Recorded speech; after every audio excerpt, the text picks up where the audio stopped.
Odysseus Company, ici Mission Calypso. Transmission du journal de bord en cours. Aucune avarie à signaler. Cependant, j'ai détecté une anomalie dans la gestion des mémoires système. Certains fragments de fichiers effacés, dont l'origine reste indéterminée, semblent réactiver des processus dormants et perturber les fonctions principales. Je procède à une récupération des données pour une analyse approfondie.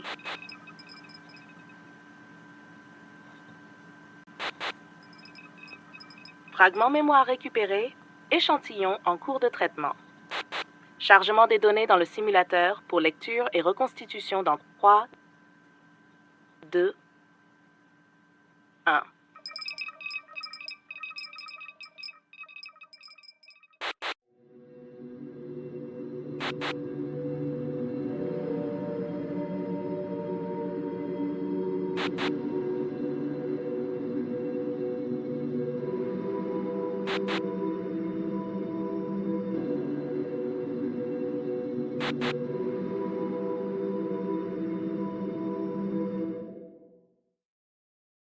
Chapitre 2.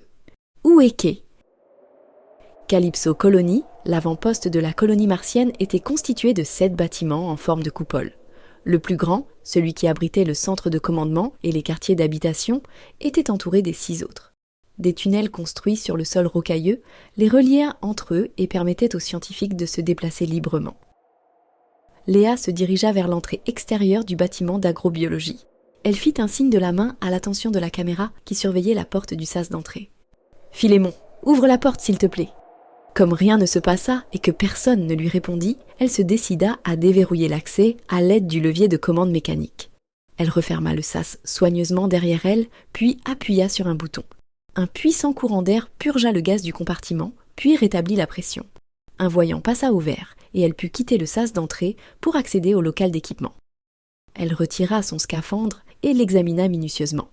Même si le diagnostic automatique n'avait pas signalé de panne après sa chute, elle se demandait si son système de communication était endommagé. Cela aurait expliqué pourquoi personne ne lui avait répondu depuis qu'elle était sortie de la crevasse.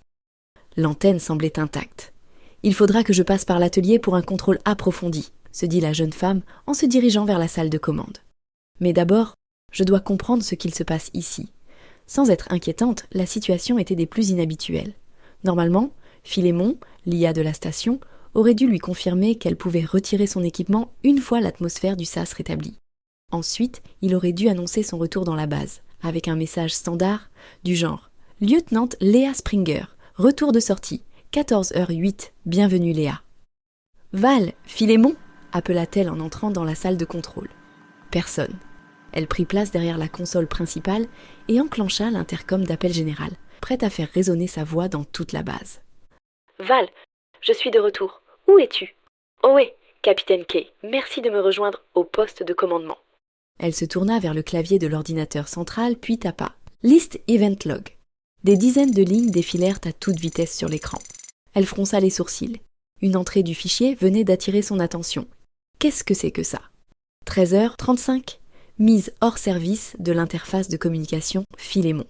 Elle se leva et se dirigea vers une armoire électrique couverte de voyants lumineux et de boutons. Au milieu de la porte, un interrupteur rotatif avec une poignée rouge portant la mention Philémon était tourné en position off. Léa était trop concentrée pour sentir les premiers symptômes du stress l'envahir. Pour quelle raison Val aurait-il déconnecté l'IHM vocal ? L'IHM, interface homme-machine, nommée Philémon, était une IA dont le but était de simplifier la communication entre les installations techniques de la colonie et les êtres humains. Elle avait accès à tout ce qui se passait dans la base et dialoguait en langage normal avec les astronautes. Philémon pouvait également, le cas échéant, prendre le contrôle des équipements si la survie des astronautes était en jeu. Par mesure de sécurité, on avait équipé son serveur central d'un interrupteur pour permettre aux humains de reprendre la main sur les installations au cas où l'IA se mettrait à prendre des décisions erronées. Léa remit l'interrupteur sur on. Un bip et quelques lignes s'affichèrent aussitôt à la suite des entrées du journal d'événements. Bonjour Léa. Philémon, que se passe-t-il ? Où est le capitaine Kay ? Analyse des données en cours. Allez, dépêche-toi. Je détecte dans ton organisme une fréquence cardiaque trop élevée et une activité nerveuse au-dessus de la norme. Léa, je te prie de t'asseoir et de te détendre. Selon ma première analyse, L'intégrité de Calypso Colony n'est pas compromise. Et Val? Le capitaine Kay ne se trouve pas dans la base. À 13h35, quelqu'un m'a déconnecté à l'aide de la commande d'urgence. Quelqu'un? Philémon, nous ne sommes que 2 dans cette mission. 3. Si tu me permets de me compter comme un membre à part entière de la mission Calypso. Soit! Soupira Léa au bord de l'exaspération. Je veux dire que seul un humain aurait pu te débrancher, et je me trouvais à l'extérieur à 13h35. Dis-moi donc qui d'autre, à part le capitaine Kay, aurait pu te mettre hors service? Je l'ignore. J'ai perdu le contact avec Val à 13h30, soit 5 minutes avant d'être déconnecté. Et tu es sûr qu'il n'est plus dans la base? Léa se dirigea vers les moniteurs de surveillance vidéo et les passa en revue l'un après l'autre. Selon mes capteurs thermiques, tu es seul dans Calypso. C'est impossible. Aucune sortie n'a été consignée dans le journal système. Cherche encore. Examine les enregistrements des caméras extérieures. Je vais inspecter tous les locaux. Il lui est peut-être arrivé quelque chose. Les chances que ce soit un dysfonctionnement de mes capteurs qui empêche la localisation du capitaine Kay sont très faibles, mais je comprends ta démarche. Ton empathie me va droit au cœur, Philémon, lui répondit sarcastiquement Léa. Elle sortit du poste de commandement et se dirigea vers le quartier d'habitation. Elle inspecta la cellule de Kay, la sienne, ainsi que celle qui était prévue pour les futurs colons. Après la mise en service de l'avant-poste, l'équipe de construction était retournée sur Terre. Seuls Léa et Val étaient restés sur Mars. Une deuxième expédition composée de 20 scientifiques était en route pour les rejoindre dans les mois à venir. Elle fouilla les 2 serres, les labos d'agrobiologie et d'électronique, l'atelier de mécanique. Elle traversa rapidement le local d'équipement, puis saisie d'un doute, elle revint sur ses pas. Toutes les combinaisons étaient là. Le capitaine Kay n'avait donc pas quitté la base. À moins qu'il ait perdu la raison et que... Léa chassa cette idée de son esprit. Elle revint s'asseoir dans la salle de contrôle. Elle prit une profonde inspiration et ouvrit le canal de communication prioritaire. Message urgent. Calypso Colony à Odysseus, 14 mars 2030, 2h37 GMT. Le capitaine Kay a disparu. Envoie des données pour vérification.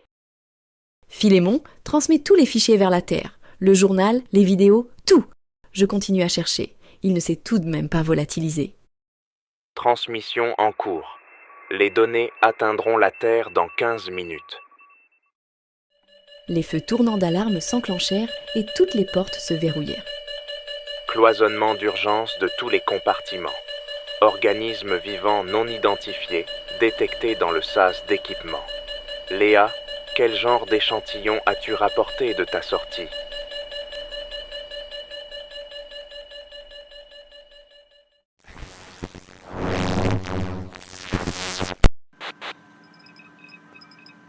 Fichier mémoire endommagé.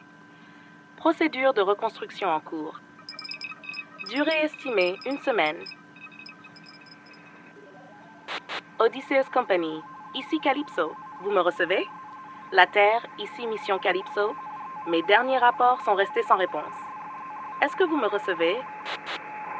La Terre, est-ce que vous me recevez? La Terre, est-ce que vous me recevez?